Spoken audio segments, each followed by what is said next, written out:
Assalamualaikum warahmatullahi wabarakatuh. Berjumpa lagi dengan saya Aprianti Tanjung, guru SMP Negeri 2 Sosopan, CGP Angkatan 11, Kabupaten Padang Lawas. Saat ini saya bersama dengan Ibu Rizka Noris SPD yang merupakan guru bahasa Indonesia di SMP Negeri 2 Sosopan. Assalamualaikum Ibu Rizka.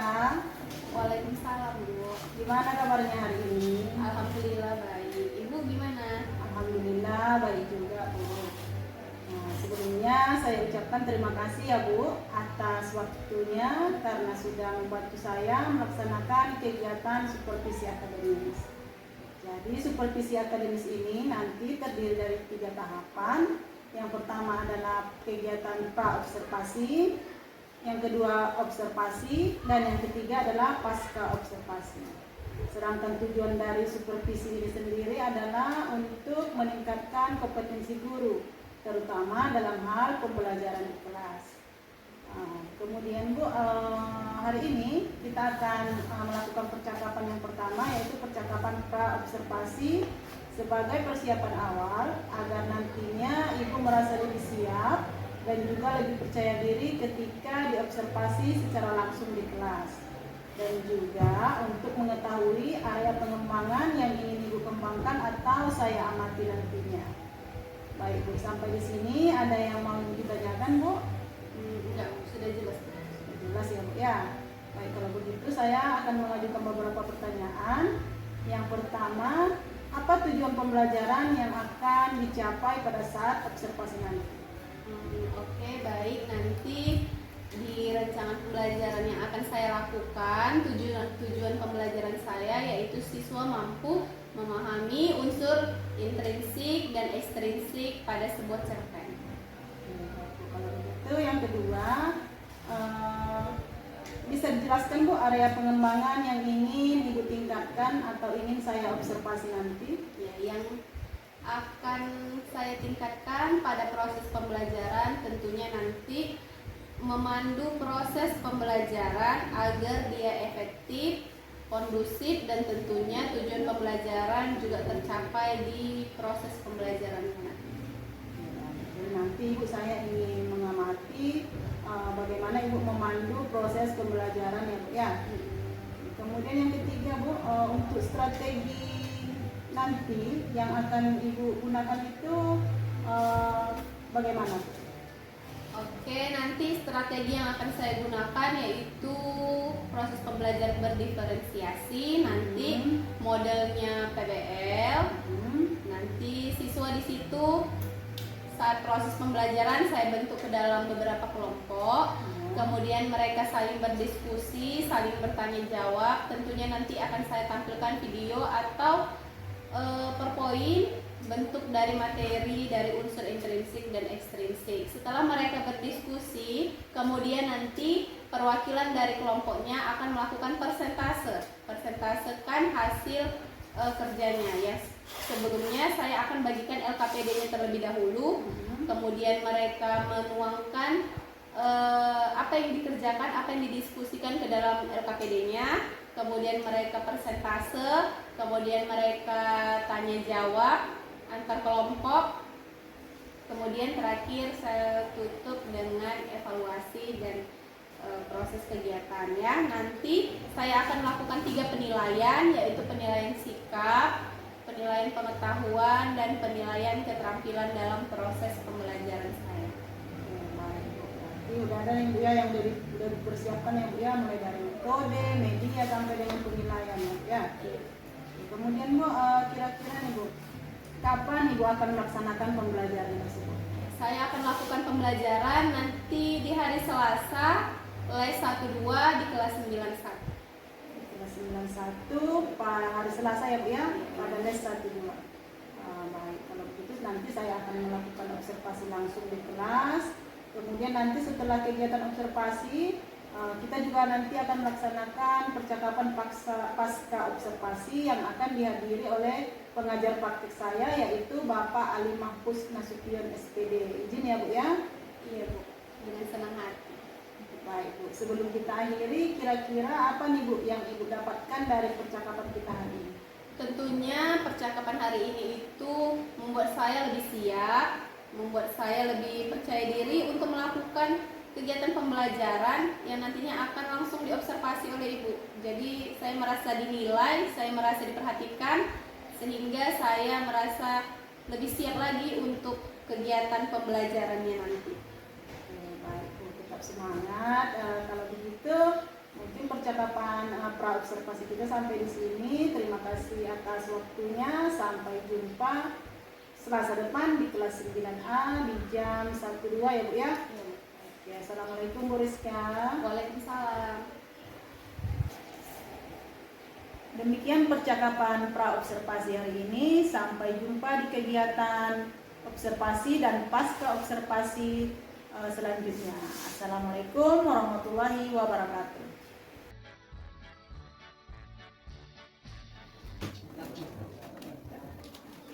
Oke, siapkan ke bawah. Jadi siap. Gimana Ibu kita salam? Assalamualaikum warahmatullahi wabarakatuh. Waalaikumsalam warahmatullahi wabarakatuh. Jadi kita akan mencoba. Bismillahirrahmanirrahim. Rabbi shrah li sadri wa yassir li amri wahlul 'uqdatam min lisani yafqahu qawli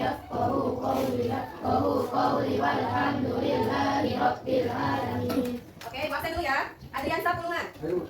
Amaluddin, Anissa, Akila, Asril, Duisri, Gita, Hasan. Apa? Sakit? Ya.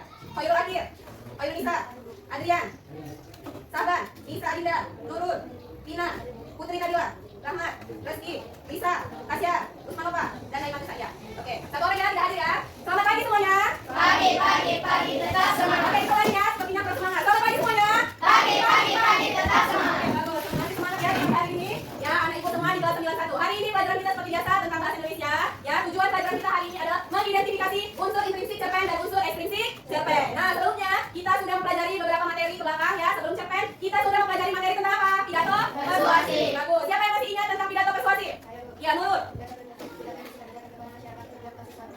Kemudian, apa lagi yang tahu tentang pidato persuasi? Kenapa strukturnya? Kemudian yang kedua, isi. Bagus. Yang terakhir penutup. Sudah isi kan? Yang penutup? Oke, bagus. Apa lagi yang kalian ketahui tentang pidato persuasi? Ya, tentang apanya? Ya, metode penyampaian pidato ada berapa? 3, 4 ya. Ada 4 metodenya. Yang pertama, kemudian oke, bagus. Impromptu, extemporan, membaca naskah dan menghafal. Bagus. Kalian semua masih ingat tentang materi sebelumnya tentang pidato persuasi. Pidato yang berisikan ajakan kepada pendengar, ya kan? Nah, hari ini masuk kita materi tentang cerpen. Apa itu cerpen? Ya, Anissa.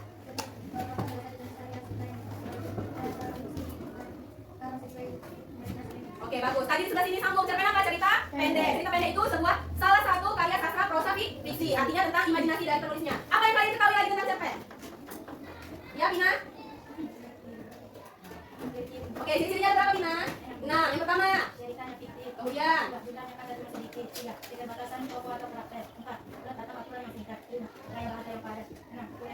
Oke, bagus. Apa yang lagi kalian ketahui tentang cerpen? Ya, Akila. Fungsinya ada berapa? 5. Apa aja? Oke, bagus. Semuanya sudah tahu tentang materi kita cerpen. Nah, kemudian di hari ini kita masuk materi unsur intrinsik dan ekstrinsik. Kalau intrinsik berarti unsur pembangun dari dalam. Kalau yang ekstrinsik pembangun dari luar. Nah, perhatikan tampilannya. Yang pertama adalah tema, yang kedua, yang ketiga, kemudian, dan terakhir adalah nah, tema itu tentang ide dan gagasan umum. Alur adalah sebuah jalan cerita. Ada berapa alur yang kalian ketahui? 3, apa aja? Maju, mundur, campuran. Latar ada berapa yang kalian ketahui? 3, ada apa latarnya? Waktu, tempat, suasana. Bagus. Kemudian penongkohan atau pokok. Penongkohan itu dia bisa jadi wata. Kemudian sudut pandang lagi berapa? 3. Sudut pandang orang pertama, orang kedua, orang ketiga. Kemudian amanat adalah pesan yang disampaikan. Bagus ya. Nah berikutnya kalian akan melihat. Nah sebelum kita masuk ke video, unsur ekstrinsik dari cerpen ada nilai-nilai yang terkandung seperti nilai agama yang berkaitan dengan agama, moral yang berkaitan dengan akhlak, sosial yang dapat diambil dari interaksi antar tokoh, kemudian nilai budaya tentang kebiasaan atau adat istiadat. Ada lagi yang kurang dari 4 ini? Ada apa itu nilai apa? Politik, bisa kan? Agama sudah ada. Bisa kita tambahkan nilai ekonomi juga ada lebih dari 4 ini ekstrinsiknya ya. Nah sekarang kalian bentuk ke dalam 4 kelompok. Silakan disusun mejanya. Kelompok 1, kelompok 2, kelompok 3 dan kelompok 4. Oke silakan bergerak membuat kelompoknya. Panjang aja. Video cerita rakyat, silakan kalian perhatikan, nanti ibu kasih pertanyaan ya. Asal usul kolam Sampuraga, kisah dari Provinsi Sumatera Barat. Kolam Sampuraga merupakan salah satu tempat tujuan wisata yang terletak di Kabupaten Banjarnegara, Provinsi Sumatera Barat. Kolam Sampuraga pun memiliki kisah asal usulnya. Pada zaman dahulu kala, bersama seorang pemuda bernama Sampuraga. Pemuda itu dikenal sangat rajin dan tekun. Karena tidak memiliki lahan sendiri, Sampuraga Udah pernah mengunjungi kolam Sampuraga? Belum? Ya, dari mana tadi katanya daerahnya? Natal ya, berarti masih daerah kita gitu ya kan? Nah, dari cerita tersebut, ayo bisa, kira-kira apa tema dari cerita yang sudah kalian maksudkan? Ya, temanya tentang apa anak? Apa amanah yang bisa kalian ambil dari cerita tersebut? Sebagai anak, kita tidak boleh durhaka dan melupakan orang tua, ya kan? Nah, tokohnya ada siapa tadi di situ? Ada Sampuraga, baru ibunya, baru saudagar, baru istrinya, baru penduduk kampung, ya kan? Kira-kira alurnya maju atau mundur? Maju, bagus. Kemudian latarnya apa aja yang kalian lihat di situ? Latar tempatnya? Sawah, desa, pasar, rumah. Waktunya kapan aja? Siang, pagi, kemudian itu, ya kan? Suasananya ada yang bahagia, ada yang menyedihkan, ada yang menegangkan. Oke, bagus ya, sudah hafal ya tentang unsur intrinsipnya. Sekarang per kelompok ibu bagikan yang KPD dengan kerja beserta dirinya. Silakan tulis nama kelompok dan nama temannya. Nah, perhatikan cerita pendek yang ada di bukunya tentang pohon rama. Udah tahu cerpennya? Udah pernah baca? Udah ya, silakan dikerjakan. Kira-kira apa tema sampai amanat dari cerpen pohon rama? Oke, silakan buka bukunya. Oke, semua udah siap? Udah ya, silakan dari kelompok 3 terlebih dahulu untuk mempresentasikan hasil kelompoknya. Silakan presentasikan. Assalamualaikum warahmatullahi wabarakatuh. Waalaikumsalam warahmatullahi wabarakatuh. Kami dari kelompok 3 akan mempresentasikan hasil diskusi kami. Nama kelompok Reski Aulia, Najwa, Kamal, Adrian, Asri, Arjan. Unsur intrinsik pada cerpen pohon rama. 1. Tema modernisasi kependudukan. 2. Tokoh penongkohan. Saya berwatak penurut, baik, rajin beribadah. Kami berwatak baik, menolong, bijaksana. Kami kasih berwatak rajin ibadah. Mbah Jaya Sakti berwatak berani dan pantang menyerah. 3. Alumni menceritakan tentang mulai dari asal usul gunung Beser, desa yang subur dan terjadi pembangunan yang merusak dan berdampak negatif ke surga desa tersebut. 4. Latar tempat masjid, sawah, gunung Beser, kampung, sungai. Latar waktu, suhu, pagi hari. Latar suasana menegangkan saat terjadi percakapan antara kami dan pihak pembangunan. Bahagia saat syukuran kampung. 5. Sudut pandang pembangunan dan desa yang pelaku. 6. Amanat kita harus menjaga dan melestarikan lingkungan dan alam semesta. Oke, bagus. Silakan kasih tepuk tangan untuk kamu. Sudah bagus sekali. Kemudian akan dikumpulkan lembar kerja kalian dan nanti akan dibuat evaluasi ya.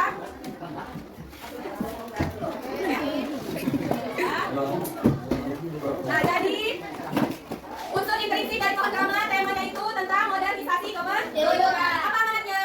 Sebagai masyarakat kita tidak boleh apa? Tidak boleh apa? Merusak alam lingkungan. Ya, sebelum kita akhiri, ibu tanya dulu kalian kesimpulan dari pelajaran kita hari ini. Silakan, kelompok 1. Silakan berdiri. Kalian.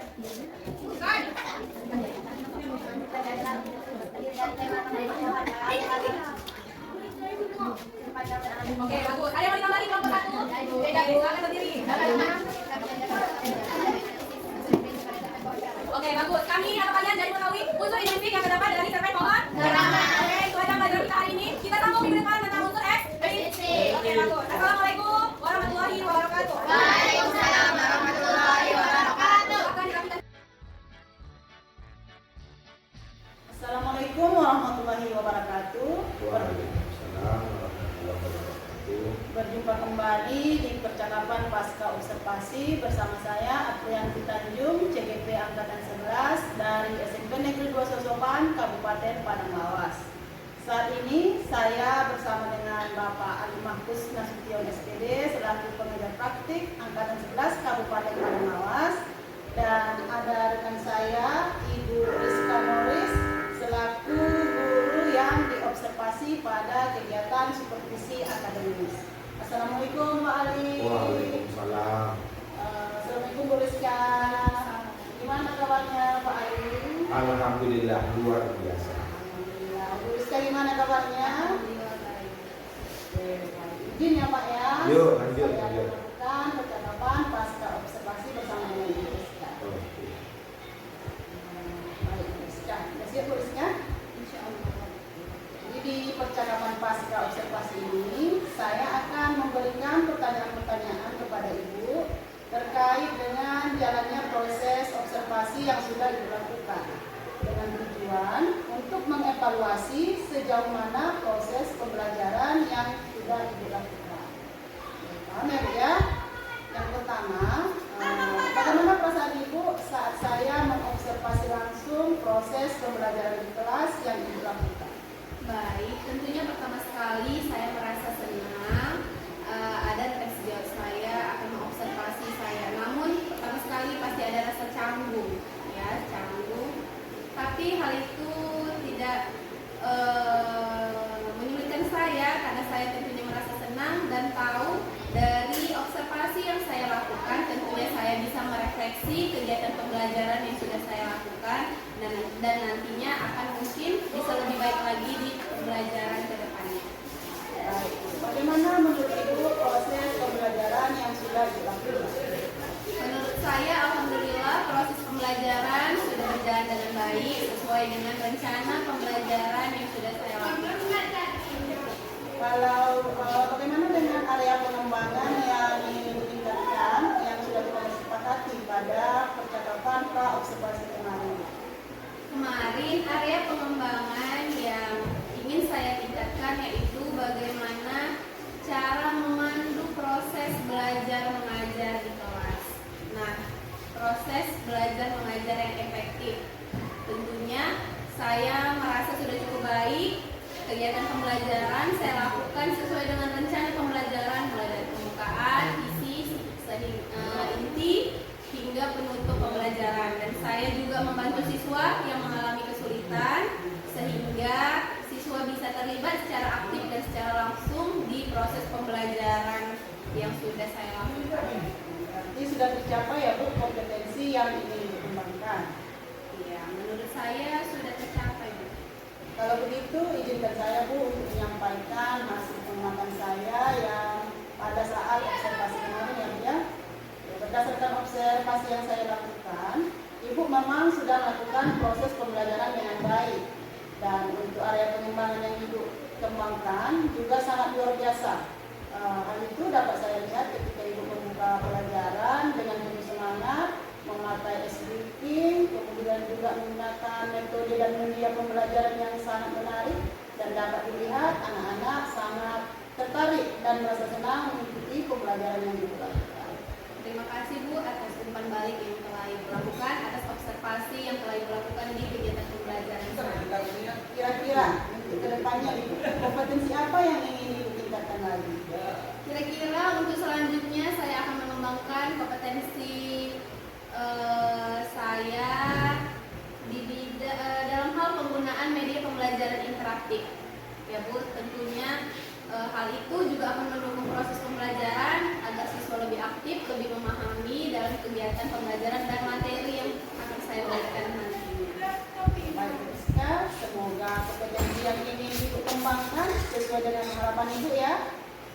Sampai di sini kira-kira ada yang mau disampaikan Bu Rizka? Menurut saya sudah cukup Bu. Terima kasih. Baik, kalau begitu sampai di sini percakapan pasca observasi kita. Terima kasih atas waktunya.